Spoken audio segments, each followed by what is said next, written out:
All right, what is going on, everybody? Welcome to the Touchdown Glass podcast. I am your host, Michael V. Jones, and here at the Touchdown Glass, we are keeping it 100% real. No crazy hot takes or agendas, just good old fashioned football talk the way you like it. And as always, I appreciate you tuning in.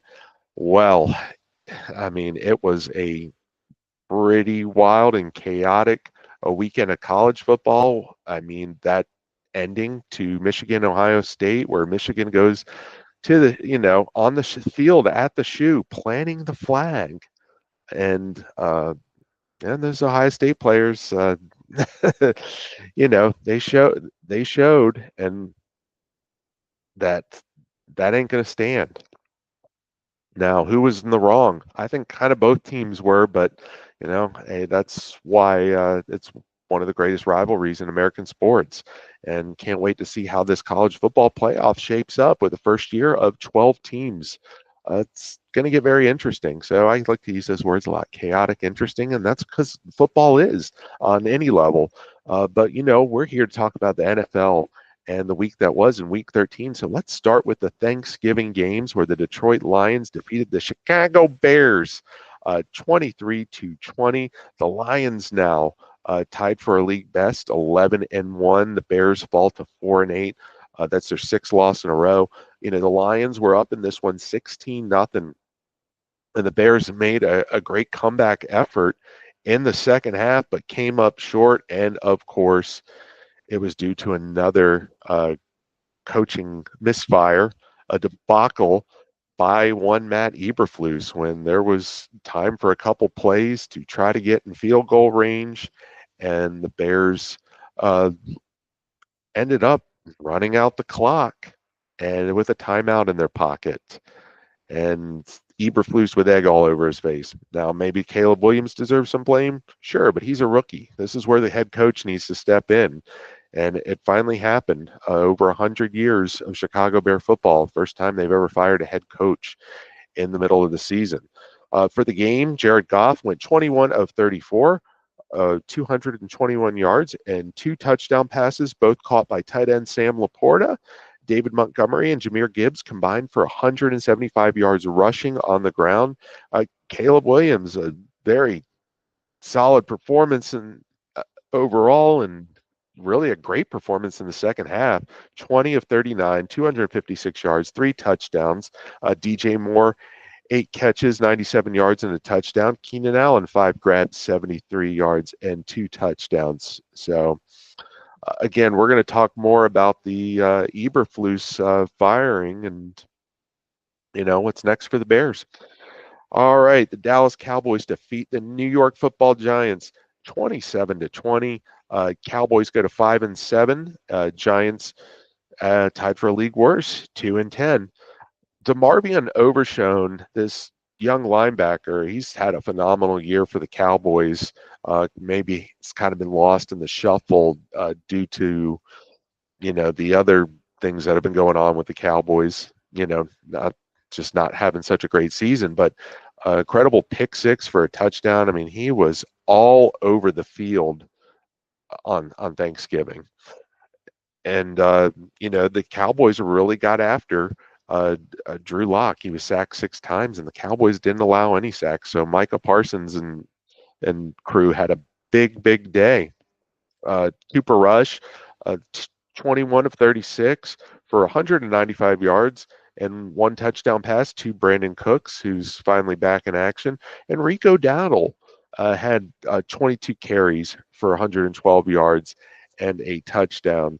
So Dowdle becomes the first Cowboy running back to rush for over 100 yards in like 25 games, and it's a franchise record. And when you think of the Dallas Cowboys, you think of a lot of great running backs. So it's pretty crazy. It's been a season and change since they had a 100-yard rusher.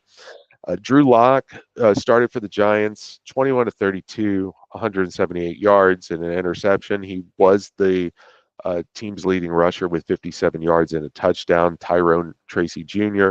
Only rushed for 32 yards, but did find the end zone. And Malik Neighbors had 8 catches for 69 yards.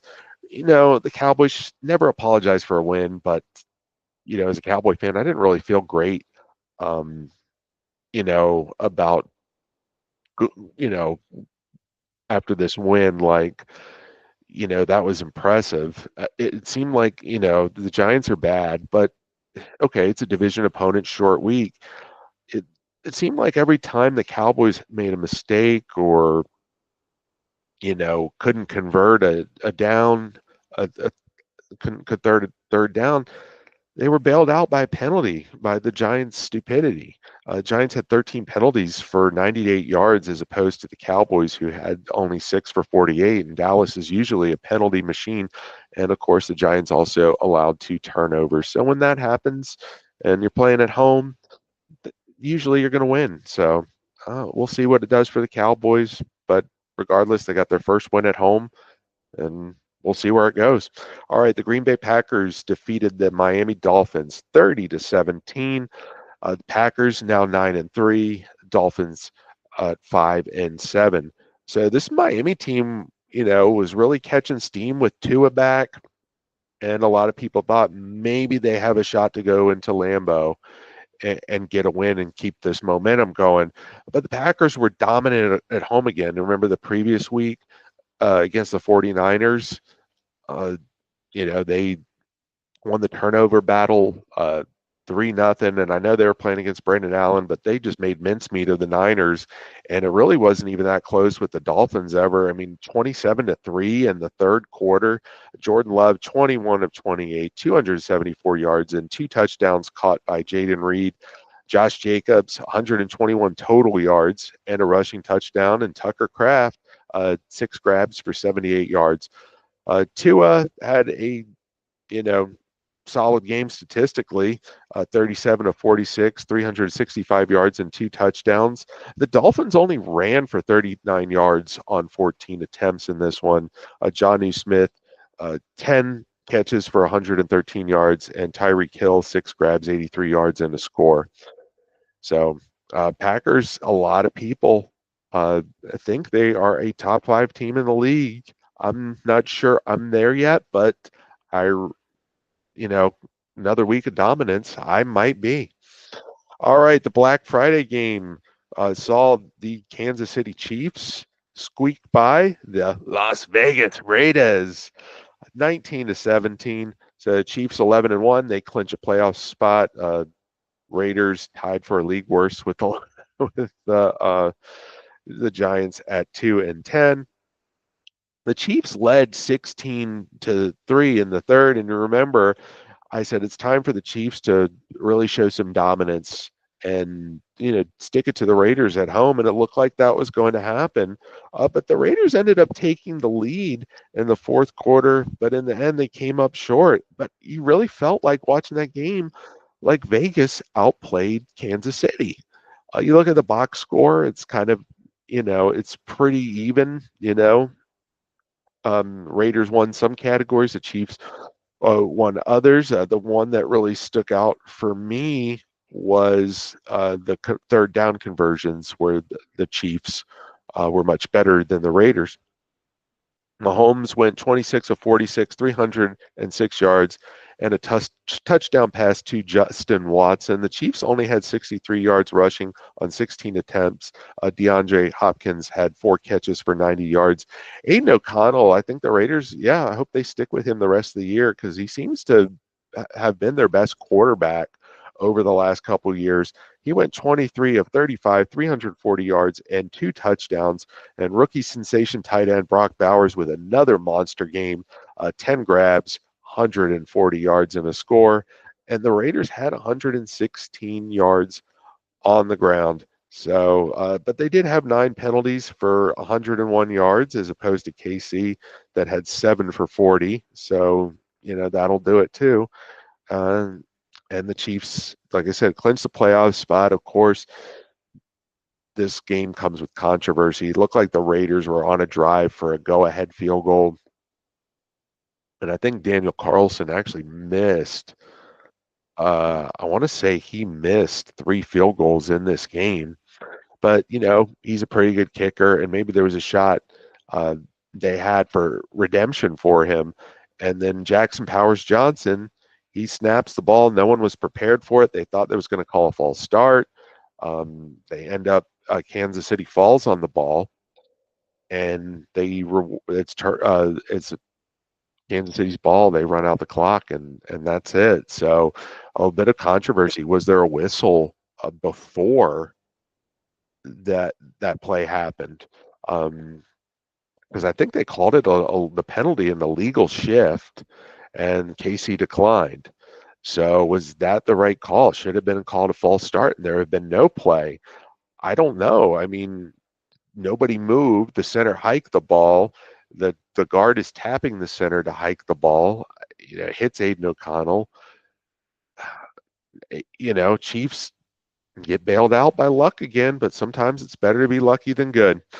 All right. Sunday's game saw the Indianapolis Colts defeat the New England Patriots 25-24. Colts now move to 6-7, while New England falls to 3-10. This was a great uniform matchup because you had the Patriots in the throwback uniforms, and remember the Colts used to be in the AFC East, so it looked like an old AFC East matchup with the Patriots in those throwbacks, the red jerseys and Pat Patriot on the helmet, and they had the old school font in the end zone, looked like an old Foxborough game, and you had those Colts in those all white unis with the gray face mask. It was a real throwback. Like I said, great uniform matchup. But anyway, Anthony Richardson did it again with late game heroics. He went 12 of 24. So again, the completion percentage of 50%, that's a concern for only 109 yards. But he did throw 2 touchdowns, including the game winner to Alec Pierce, and he had the game-winning rushing 2-point conversion. He did throw an interception too as well. He had 48 rushing yards and a rushing touchdown as well. Jonathan Taylor rushed for 96 yards on 25 carries. He also had a receiving touchdown. Drake May, another, solid rookie game, 20 of 24, 228 yards, a touchdown and a pick. He also rushed for 58 yards. New England had 200 total rushing yards as a team, including an Antonio Gibson touchdown. Hunter Henry caught 7 balls for 75 yards. And they did attempt at the end of this game, it's a footnote, Joey Sly attempted a 68-yard field goal, but it was no good in the end. And, it's just kind of a desperation play. No one's going to fault Sly for missing from that distance. All right, the Minnesota Vikings defeat the Arizona Cardinals 23-22. The Vikings now 10-2, Cardinals at 500, 6-6. So the Cardiac Vikings, Kevin O'Connell's Cardiac Vikings, pull out another close one. It's a heartbreaker for the Cardinals because they never trailed until the last minute and 13 seconds left in the game. Sam Darnold, 21 of 31, 235 yards, 2 touchdowns, including the game winner to Aaron Jones. Justin Jefferson, 7 catches for 99 yards. Kyler Murray had 31 completions out of 45 attempts, 360 yards, 1 touchdown, 2 picks. The Cardinals rushed for 154 yards, led by James Conner with 68. And Trey McBride, another one of these great young tight ends, 12 catches for 96 yards. Rookie sensation wide receiver Marvin Harrison Jr., 5 receptions, 60 yards, and a touchdown. All right, the Seattle Seahawks beat the New York Football Jets 26-21. Seahawks leading that very tight NFC West at 7-5. The Jets, this is their, I don't know what loss in a row, but is it 7 in a row, something like that? I don't know. They're 3-9. So another Jets collapse. They were about to go up. They were up 21-6. They were about to go up 28-6, and Aaron Rodgers had Garrett Wilson wide open end zone. Should have been an easy touchdown, and the throw wasn't there. The next play, defensive lineman Leonard Williams picked off Aaron Rodgers and took it 92 yards to the house. And that was a record for a defensive lineman for the longest pick six. It's just the Jets are going to jet. Geno Smith had uh, 20 completions on 31 attempts, 206 yards and a touchdown. Jackson Smith and Jigba, 4 receptions for 74 yards. Aaron Rodgers, 21 of 39, 185 yards, 2 touchdowns and an interception. Brees Hall, 12 attempts for 60 yards. Devontae Adams, 5 grabs, 66 yards and a touchdown. And I'm going to try to pronounce this. Kene and Wangwu had a 99-yard kickoff return for a touchdown. And the Hawks didn't even take the lead in this one until 5 minutes and 31 seconds left on a Zach Charbonnet 8-yard touchdown run. So I'm going to talk about Aaron Rodgers later on, and hopefully it's for the last time because I think we've all had enough. All right, the Washington Commanders beat the Tennessee Titans 42-19. Commanders, after a 3 game losing skid, are now back in the win column at 8-5, heading into their bye. The Tennessee Titans fall to 3-9. This game, the Commanders were up 28-0 in the second quarter, and really Washington never looked back. Jaden Daniels, 25 of 30, 206 yards, 3 touchdowns, an interception. He also had 34 rushing yards and a rushing touchdown. Brian Robinson, 103 yards and a touchdown. Chris Rodriguez Jr., 94 yards rushing and a touchdown. And scary Terry McLaurin, 8 receptions, 73 yards, and 2 touchdowns. Will Levis, 18 of 37, 212 yards, 2 touchdowns. Both were to Nick Westbrook Akine. He's becoming quite a player. He caught 3 balls for 63 yards, and like I said, 2 of them were touchdowns. Titans, though, only 35 yards on the ground on 11 attempts. So, it's a good win for the Commanders, and you could say it's just the Titans, but the Titans, they play hard, and they even showed in this game they're capable of explosive plays. They've had some big plays this year, but credit to the Commanders for taking some of the playmakers out of the game, like guys like Tony Pollard and Calvin Ridley were not a factor. So, good for the Commanders. This was their get-right game and couldn't have come at a better time heading into their bye. All right, the Los Angeles Chargers beat the Atlanta Falcons 17-13. Chargers go to 8-4. Atlanta drops to 500 at 6-6. So Justin Herbert, 16 of 23, 147 yards. But Tarheeb still had a 61-yard interception return for the Bolts, and that's the only touchdown they needed. Bijan Robinson, 26 carries, 102 yards, and a touchdown. He also caught 6 balls for 33 yards. Ray McLeod, 4 receptions, 95 yards. Drake London, 9 receptions, 86 yards. But the difference in this game was Kirk Cousins, 24 of 39, 245 yards, and 4 interceptions. And he's thrown 6 interceptions and 0 touchdowns in his last 3 games. This is not good for the Atlanta Falcons, who we kind of felt had a stranglehold on this division, and that is not the case anymore. Really, they're tied with Tampa record-wise. They have a 1-game lead because they swept the Bucks, but yeah, they're holding on for dear life. All right, the Houston Texans defeat the Jacksonville Jaguars 23-20.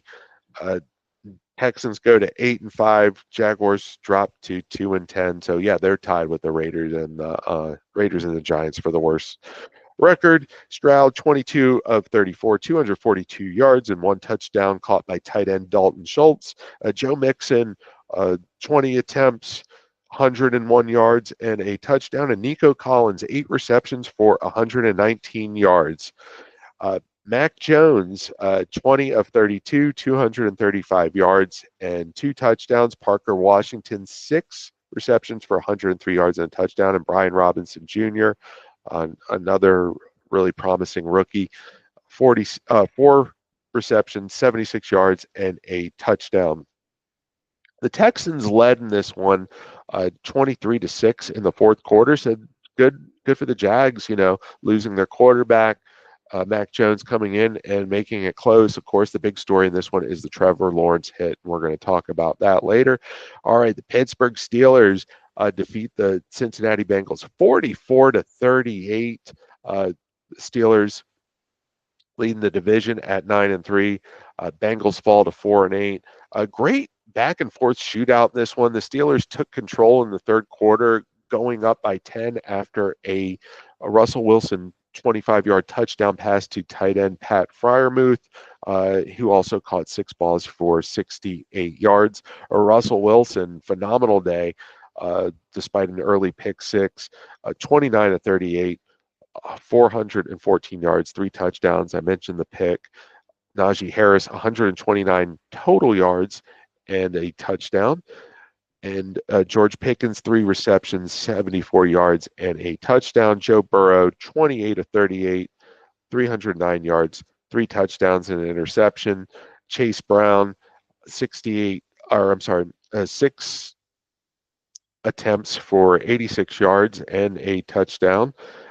Jamar Chase, 6. I don't know if that's right. I might have the Chase statistics mixed up because Jamar Chase had 6 receptions, 86 yards and a touchdown, and T. Higgins, 5 receptions, 69 yards and a score. But the difference in this one, the Steelers win that turnover battle 3-1, and it's just when the Bengals, as great as this offense is, they there's no margin for error because their defense is so horrible. It's a shame. All right, the Tampa Bay Buccaneers defeat the Carolina Panthers in overtime, 26-23. Bucks go to 6-6. Carolina playing much better, but they're 3-9. NFC South, like I said, has gotten interesting. Chase McLaughlin, the kicker for the Bucks, had the 51-yard game winner in overtime. He had a 51-yarder to get the team into overtime. He missed one in overtime and then hit a 30-yard game winner in overtime, 4 of 5 on the day for him.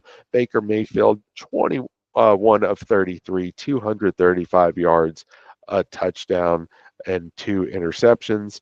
Bucky Irving, another rookie star, 25 carries, 152 yards, and a touchdown. He also had 3 grabs for 33 yards. Mike Evans, 8 receptions, 118 yards, and a touchdown. And Bryce Young, 26 of 46, 298 yards, a touchdown pass, a rushing touchdown. Adam Thielen, 8 catches, 99 yards, and a touchdown. And tight end Tommy Tremble, 5 receptions for 77 yards.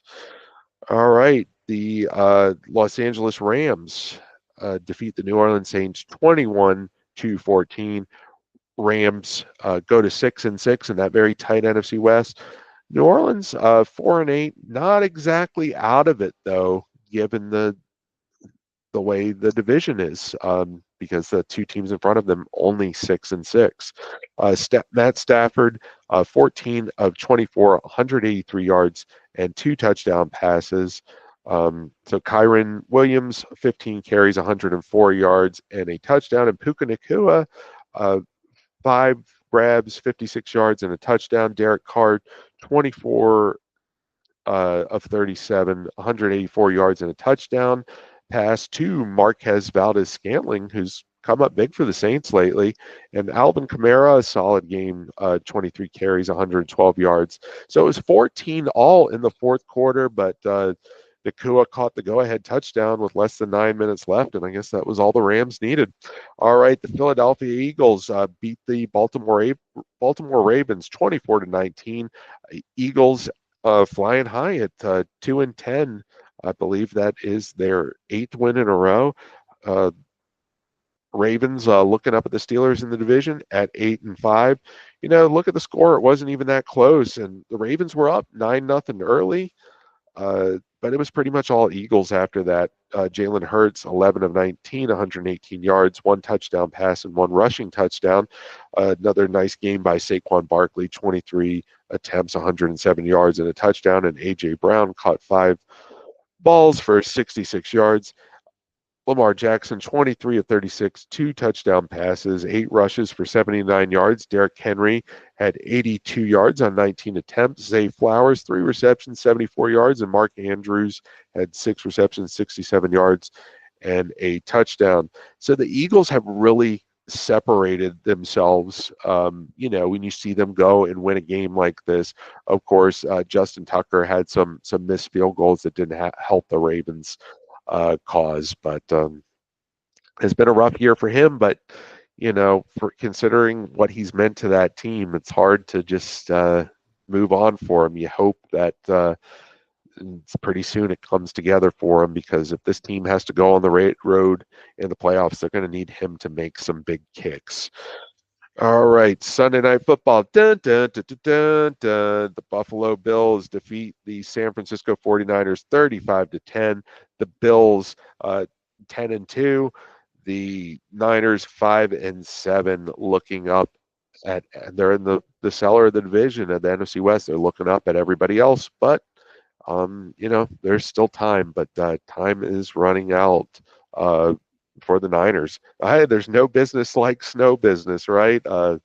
Snow, Buffalo, December, gotta love it. Josh Allen made an MVP case, 13 to 17, 148 yards, 2 touchdowns, a rushing touchdown, and a receiving touchdown. So I guess that pass he threw to Amari Cooper laterals, Allen runs around the corner to score.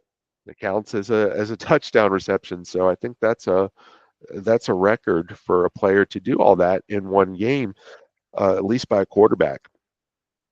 James Cook, 14 carries for 107 yards and a touchdown. So running backs had good games in this one, because it was hard for the defense to find their footing in that snow.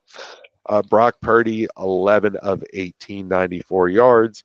Jordan Mason, 13 carries, 78 yards. Christian McCaffrey, 7 carries for 53 yards, and looked like he was going to have a big game. But I believe he had some PCL injury, and that could cost him the season, which is a shame after missing so much time. The Bills win this game, and they have won the AFC East again. On Monday Night Football, dun, dun, dun, dun, the Denver Broncos defeat the Cleveland Browns 41-32. Denver goes to 8-5. The Browns fall to 3-9. Bo Nix, 18 of 35, 294 yards, a touchdown, 2 interceptions. He also had his touchdown pass was a 93-yarder to Marvin Mims Jr., who had 3 receptions for 105 yards.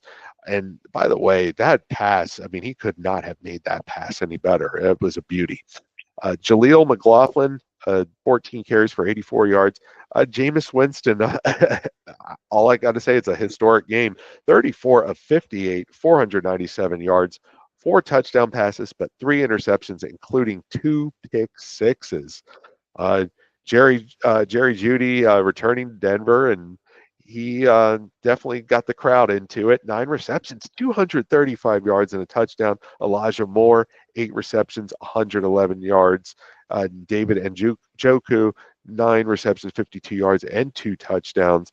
The Browns, this was an exciting, fun game. The Browns led in the fourth quarter. Denver went ahead on a Will Lutz 27-yard field goal with 2:54 left. So the Browns had a chance, but their fate was sealed with Jawan McMillan picking off Jameis Winston and taking it 44 yards to the house. All right, there were no bye weeks, so it was a fun week 14. Maybe not fun for some teams, not fun for Matt Eberflus, who week 13. Not fun week for Matt Eberflus. He was fired, and it was about time. Don't root for anyone to lose their job, but we knew he was on the hot seat. The Bears had started 4-2 and figured, okay, if they can get their way in the playoffs, he is going to return the following season. or if they made a push and Caleb, just had an outstanding rookie season, he may have very well returned. But just horrible game mismanagement that's cost the Bears so many games, and I think has taken away from Caleb Williams' rookie season. He's having a much better rookie season than people are giving him credit for. Does he have areas where he needs to grow and improve? Yes, and I think he's on a good trajectory. But this coach had to go. Thomas Brown, who was recently promoted to offensive coordinator, now will be the interim head coach. So we'll see what he does with his audition, because there is probably an outside chance if Caleb is just flying high in these last several games that the McCaskies will consider bringing him in. For Matt Eberflus, this is just very sad. It's sad because here was a linebacker coach with the Dallas Cowboys that they did not want to let go, right? He wanted a promotion to defensive coordinator.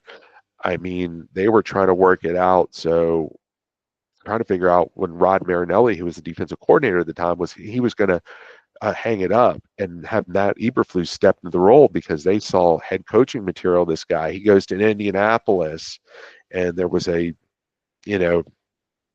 debacle, uh, with the Josh McDaniels hiring, and but he ends up, they get Frank Reich, and he ends up being Frank Reich's defensive coordinator, and they had some success in Indy, and he, with Shaq Leonard, had a really good defensive unit there. So you saw why people thought he was going to be a head coach, and he gets his opportunity with the Bears. Bears, I always think of running the football and defense with the Bears, so they get a defensive-minded coach, and you know, he inherits Justin Fields and can't do anything with Justin Fields' talent, but they give him another shot with Caleb Williams, and he blew it. There's no other way to say it.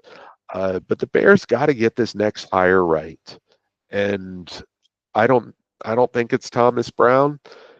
Really, I think it was a mistake not bringing Jim Harbaugh home. I mean, he was there, and they didn't really, he's there for the taking. I think he would have came to Chicago, but they didn't even toy with the idea. So it's just one of these things where it would have just been better to start off fresh with a coach, um, that can grow with Caleb Williams, help him grow and develop, and not bring in somebody on the hot seat to coach this young rookie quarterback.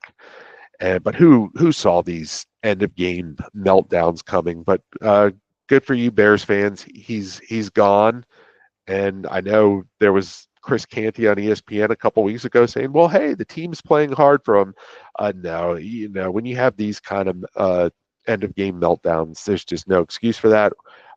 Wish Matt Eberflus luck in his next endeavor. He'll be coaching in the NFL. He'll just probably never be a head coach again, which is a shame because he had, so much promise to be a good head coach.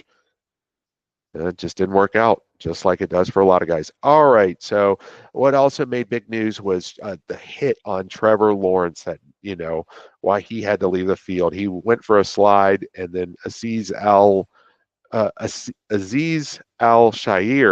a linebacker for the Texans, just knocked his block off. And a lot of people are outraged. Now, Al-Shair has been suspended for 3 games. I'm fine with the suspension considering he's had some kind of questionable things this year. I believe one with like a late hit, one with a punch. So he built a little rap sheet this year. But I think, and a fight broke out afterwards after something like that. Now, do I think this guy is this awful, evil, dirty player who's a scum of the earth? I do not. This is football, and you know, guys are trying. Houston's fighting for they're fighting for playoff seeding. They're going to win their division. They're fighting for playoff seeding. Here's a guy. Okay, Trevor Lawrence. Here's a contrast here. So stay with me here. Trevor Lawrence, number one overall pick, right? Household name. Uh, Al Jair, he was an undrafted free agent. He's on his third football team, right? He's probably a type of guy that plays beyond the whistle, has to be a little extra aggressive, right? That's how he made it into this league. So there's some of that element there. And this is just football. These things happen. Does he need to do a better job? Yes, absolutely. Um, but sometimes it's hard to untrain yourself of that aggressive nature. So I think we need to calm down with some of the outrage here. The guy's been suspended. He's apologized. It's football, and these kinds of things are going to happen. And the league's going to hold people accountable, like they should for safety. It just is what it is. All right. Concerns with the Kansas City Chiefs. So time is running short, and we see teams, a team like the Buffalo Bills in the AFC, where if the Kansas City Chiefs slip up, they're going to have home field advantage throughout these playoffs. And I know the Chiefs went to Buffalo and won last year, but now they would face the Bills on a bye, possibly because there's only one bye. And considering they're not the number two seed, then that way they would only meet in the AFC Championship. Uh, but can the Chiefs even make it there when they start playing some of these better teams? And I admire them for pulling these games out. It takes guts, it takes grit. Uh, but sooner or later, you're running on fumes, and the car's going to stop, right? It's just going to stop and break down. So I felt confident about the Chiefs returning to the Super Bowl this year. Uh, and they're trying, right? They're getting other tight ends more involved. They brought in DeAndre Hopkins, but their defense isn't playing as well as they were. Look, they allowed the Raiders to run all over them and throw all over them.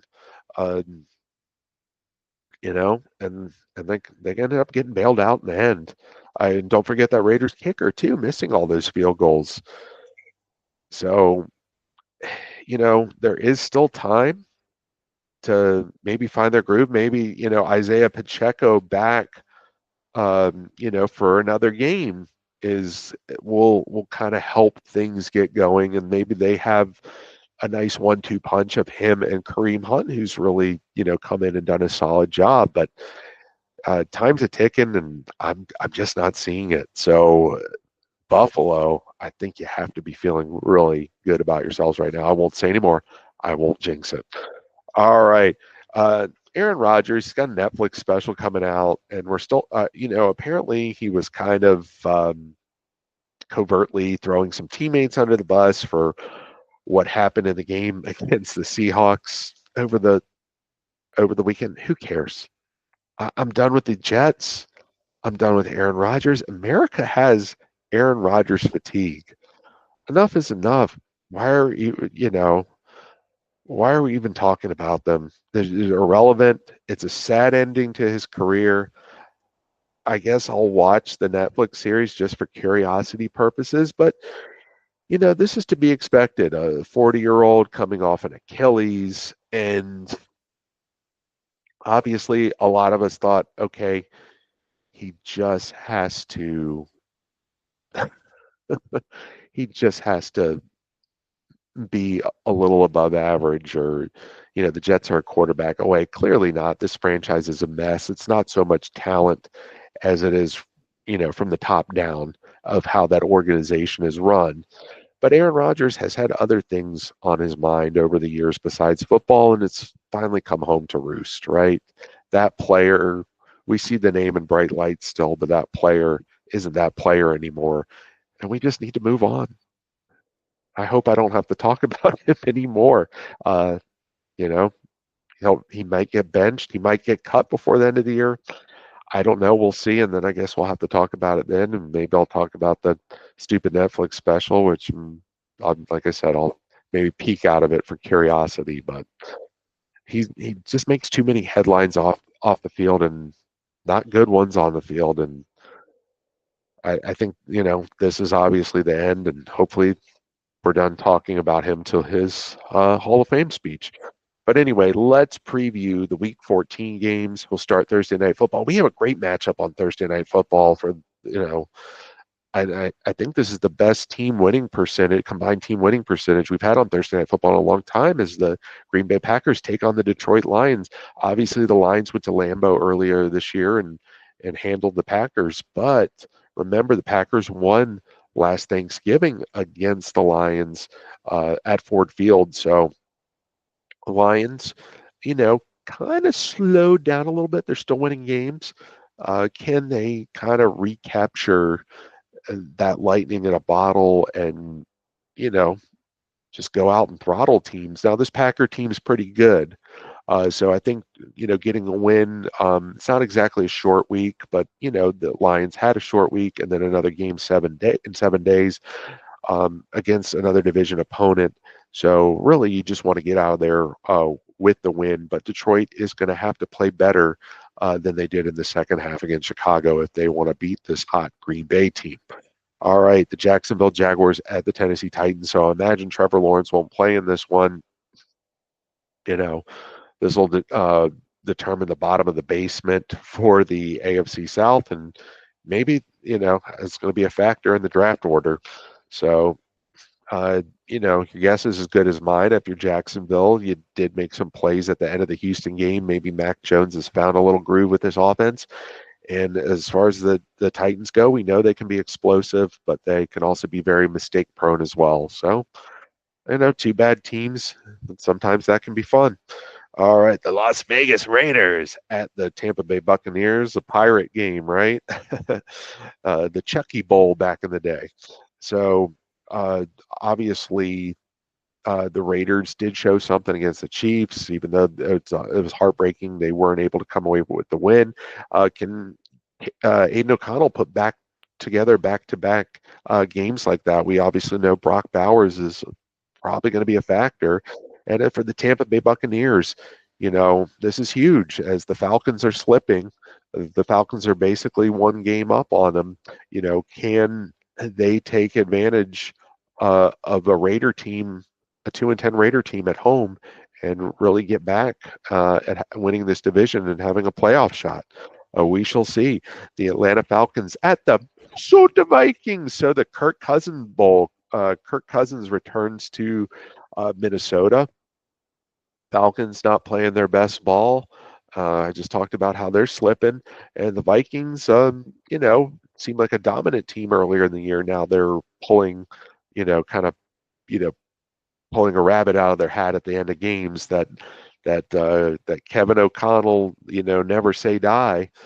Uh, it's working with Sam Darnold, and we'll see what kind of reception Kirk Cousins gets, and if he has a little something left in the tank to, stick it to his old team.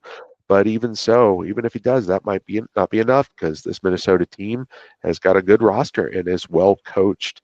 All right, the Cleveland Browns at the Pittsburgh Steelers. So we remember that game. I believe it was a Thursday night game in the snow in Cleveland, where really the snow came down in the second half, and Jameis and the Browns were able to pull that one out and surprise everybody.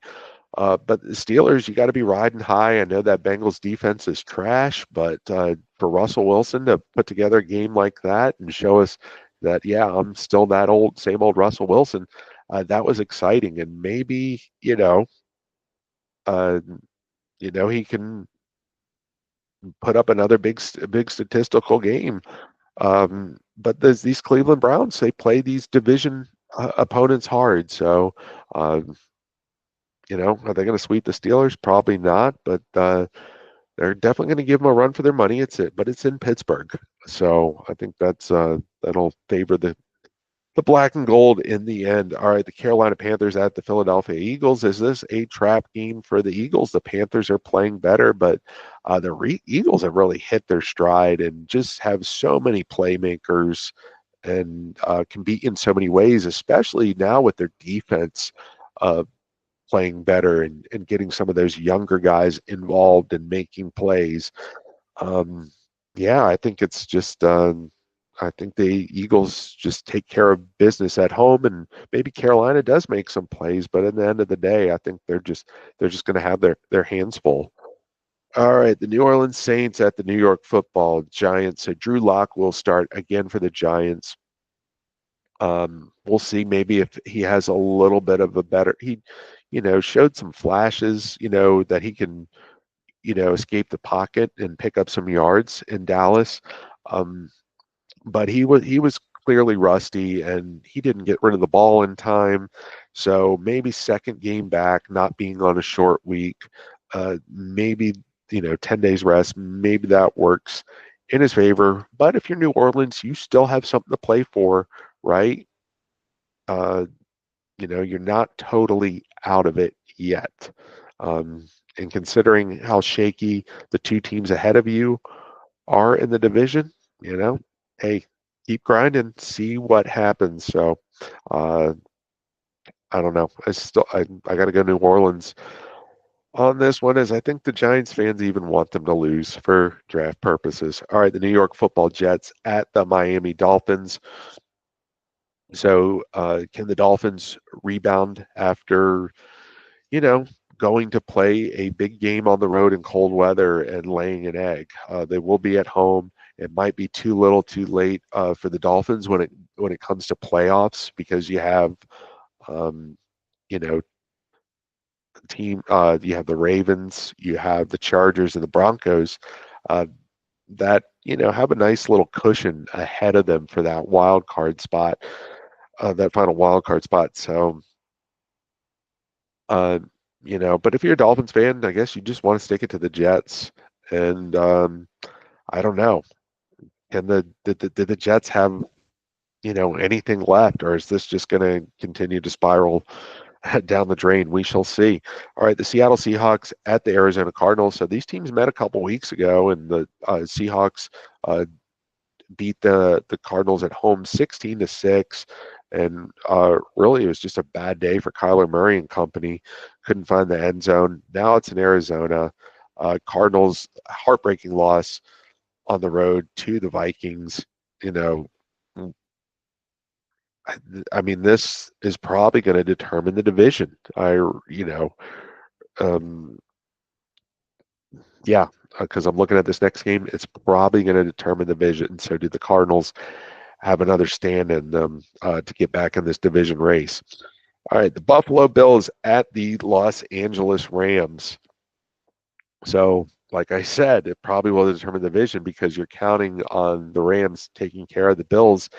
And while the Rams, they have their playmakers back, but we see what happens when they're up against, they can play good with most of the league. We see what happens when they're up against a superior opponent like a Philadelphia Eagles. Now, what are they going to do against a Buffalo Bills? It's going to be a tough one because Josh Allen and that Bills team is on fire. They have a lot of momentum. I just think that Buffalo train is going to be way too much for the Rams. They better get off the track. All right, the Chicago Bears at the San Francisco 49ers.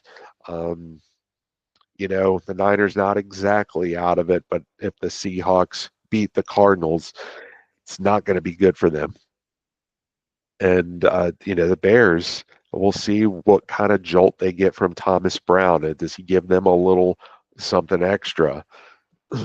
And how do the 49ers just respond after, no more Christian McCaffrey? I mean, this team has just been hammered by injuries. Thought they were good enough to overcome it for a while, but sooner or later it gets to you. More tragedy. Trent Williams, left tackle, his wife had a stillborn. So that's a very sad situation, and it's just been a rough year for the Niners. And you just see, stuff like and I'm saying that because injuries and then personal issues, it's just sad to see. And here we thought was a surefire Super Bowl contender and probably not going to make the playoffs, and this roster is probably going to look a lot different next year, because guys are going to have to move on. All right. The Los Angeles Chargers at Kansas City Chiefs on Sunday Night Football. Dun, dun, dun, dun, dun, dun. All right. Well, the Chargers offense had some problems last week, and they were bailed out by Kirk Cousins.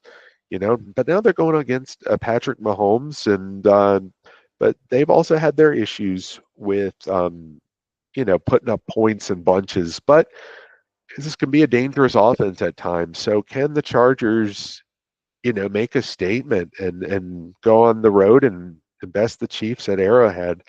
I just really don't know. Don't know what to expect. The Chiefs obviously had a couple extra days rest with the playing on Black Friday, but yeah, it's just a big question mark for me. What am I going to see and from who? And is it going to be another, lucky ending for the Chiefs, or uh, you know, does Harbaugh do his thing and say, "Hey, we're the Chargers and we're here"? I don't know.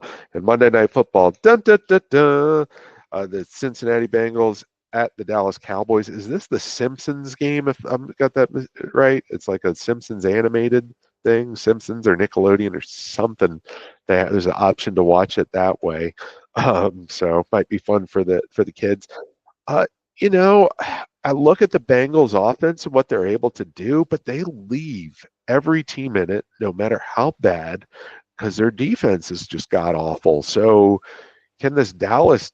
I just don't see Cooper Rush keeping up with Joe Burrow. But if this defense is that bad, if they're that bad, then I don't know. Maybe it is a shootout, and you know, uh, Red Rifle 2, Cooper Rush, because Andy Dalton was the Red Rifle who played for the Bengals all those years.